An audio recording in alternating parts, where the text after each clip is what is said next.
बिस्मिल्लाहिर्रहमानिर्रहीम। ग्लूकागॉन आज डिस्कस करेंगे। ग्लूकागॉन हार्मोन जो है, ठीक है, तो ये एक ऐसा हार्मोन है जो कि पेनक्रियास से रिलीज़ होते हुए पेनक्रियास में ख़ास सेल्स होते हैं जिसको हम आइलेट ऑफ लैंगरहैंस कहते हैं, और आइलेट ऑफ लैंगरहैंस में फर्दर फिर ख़ास सेल्स होते हैं जिसको हम अल्फ़ा सेल्स कहते हैं। तो ये अल्फ़ा सेल्स ग्लूकागॉन को रिलीज़ करते हैं। ये ग्लूकागॉन बेसिकली करता है क्या है, ब्लड में जब ग्लूकोज का लेवल कम हो जाए तो ये रिलीज़ हो जाती है और ये जाके फिर लिवर और मसल सेल्स में स्टोर ग्लाइकोजन की कन्वर्जन करते हैं ग्लूकोज में, और उस ग्लूकोज से ब्लड में जो डिफिशिएंसी होती है ग्लूकोज की, तो वो ग्लूकोज आके ब्लड में उस डिफिशिएंसी को पूरा कर लेता है, ख़त्म कर लेता है। अच्छा, तो इस वजह से इसको हम हाइपरग्लाइसेमिक एजेंट भी कहते हैं। हाइपरग्लाइसेमिक एजेंट वो एजेंट जो हाइपरग्लाइसीमिया काज करे, यानी ब्लड में ग्लूकोज का लेवल राइज कर ले। इसका जो साइज़ है दैट इज़ 29 अमाइनो एसिड, ठीक है, 29 अमाइनो एसिड से ये बना होता है। और अल्फ़ा सेल ऑफ पेनक्रियास जो है, ठीक है, वो इसको रिलीज़ करते हैं। स्टिमुलेट की दो चीज़ों के साथ स्टिमुलेट होता है, ठीक है, एक हाइपोग्लाइसीमिया यानी लो ग्लूकोज लेवल इन ब्लड, और दूसरा जो है सिम्पैथेटिक नर्वस सिस्टम। तो सिम्पैथेटिक नर्वस सिस्टम जो है हमने पिछले लेक्चर्स में डिस्कस किए थे कि एक ऐसा नर्वस सिस्टम होता है जो कि फाइट और फ्लाइट सिचुएशन में यानी इमरजेंसी सिचुएशन में एक्टिवेट होता है, तो उसके साथ भी ये क्या हो जाता है, ठीक है, एक्टिवेट हो जाता है। अच्छा, इसके अलावा जो है सप्रेशन इसकी भी हो सकती है, ठीक है, जब ये ब्लड में ज़्यादा हो तो उसको सब 3 किस्म की चीज़ें इसको सप्रेस कर सकती हैं।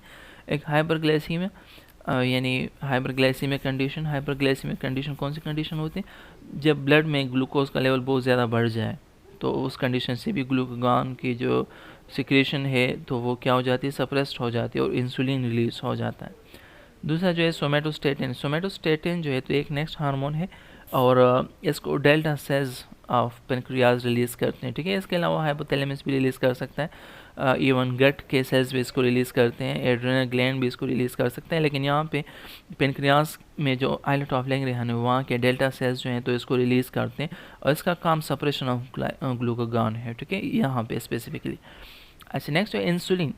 आइलेट ऑफ लैंगरहैंस में जो दूसरे सेल्स हैं उसको हम बीटा सेल्स कहते हैं, वो रिलीज़ करते हैं इंसुलिन को। तो जब इंसुलिन रिलीज़ हो जाता है तो ऑटोमेटिकली ग्लूकागॉन क्या हो जाता है, ग्लूकागॉन जो है तो सप्रेस हो जाता है। इस वजह से इसको हम इंसुलिन जो है तो वो रिलेटेड है ग्लूकोज के साथ, तो इस वजह से हम इसको इंसुलिन का एगोनिस्ट भी कहते हैं। इस वजह से इसको ग्लूकागॉन भी कहते हैं। ग्लूको मीन ग्लूकोज और एगोन मीन एगोनिस्ट। तो ये ग्लूकोज का एगोनिस्ट या सिंपली आप ये कह सकते हैं कि इंसुलिन का एगोनिस्ट है। इफेक्ट्स जो है, इफेक्ट्स ये कौन कौन से इफेक्ट करता है बॉडी में, तो फर्स्ट जो है दैट इज़ ग्लाइकोजिनोलाइसिस। तो ग्लाइकोजन और लाइसिस, तो ग्लाइकोजन की ये लाइसिस करता है, ठीक है। तो ग्लाइकोजन की जब ये लाइसिस करता है तो इसका मतलब क्या है कि ज़्यादा एनर्जी, ज़्यादा ग्लूकोज जो है वो ब्लड में अवेलेबल हो जाता है। ज़्यादा ग्लूकोज अवेलेबल होगा तो सेल्स ज़्यादा ग्लूकोज को यूज़ करेंगे, तो इसका मतलब है एनर्जी का जो एक्सपेंडिचर है, ठीक है, एनर्जी का जो यूज़ है वो बढ़ेगा। नेक्स्ट जो है लेट्स सपोज अगर ग्लाइकोजन ना हो तो ये क्या करते हैं, फिर ये ग्लूकोनियोजेनेसिस करते हैं। ग्लूको मीन ग्लूकोज का, neogenesis mean synthesis from some other thing other than carbohydrates, ठीक है। कार्बोहाइड्रेट्स के अलावा किसी दूसरी चीज़ से उसकी सिंथेसिस स्टार्ट कर लेता है। फॉर एग्जांपल ये लिपिड से भी कर सकता है, प्रोटीन से भी कर सकता है। तो अब अगर लिपिड से ये ग्लूकोज की सिंथेसिस करता है, ठीक है, तो इसको हम ग्लूकोनियोजेनेसिस कहते हैं। प्रोटीन से अगर ग्लूकोज की सिंथेसिस करते हैं तो उसको भी हम ग्लूकोनियोजेनेसिस कहते हैं। तो लिपिड की अगर लाइसिस होगी और उसे ग्लूकोज बनेगा तो इसको हम लिपोलाइसिस कहते हैं। अगर प्रोटीन की लाइसिस होगी और उसे ग्लूकोज बनेगा तो इसको हम प्रोटियोलाइसिस कहते हैं, ठीक है। तो इस ग्लूकागॉन की वजह से ग्लूकोनियोजेनेसिस अगर होगी तो उसमें इंक्रीज लिपोलाइसिस होगा और इंक्रीज प्रोटियोलाइसिस होगी। नेक्स्ट जो है रिलीज ऑफ ग्लूकोज।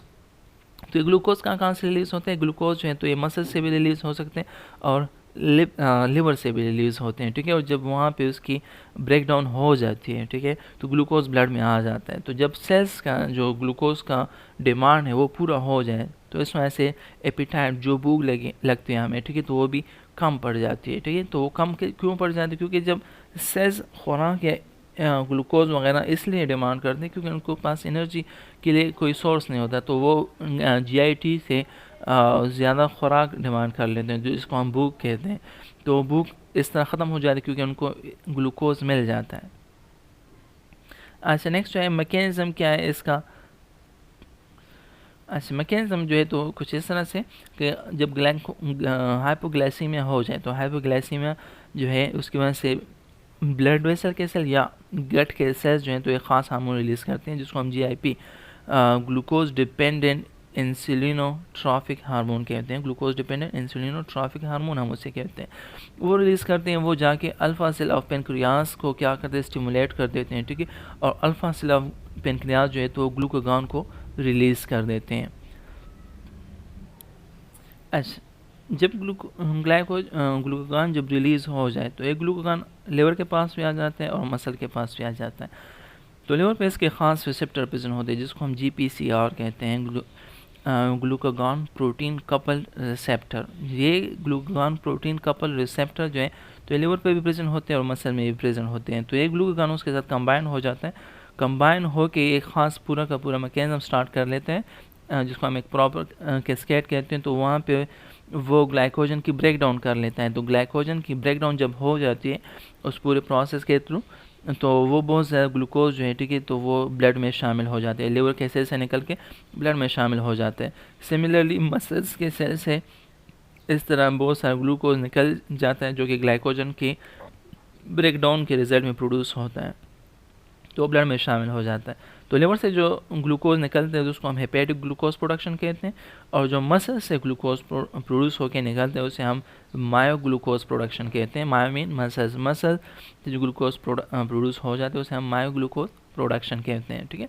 तो ये पूरा का पूरा ग्लूकागॉन के बारे में है। कोई क्वेश्चन यहाँ तक पूछ सकते हैं, शाबाश।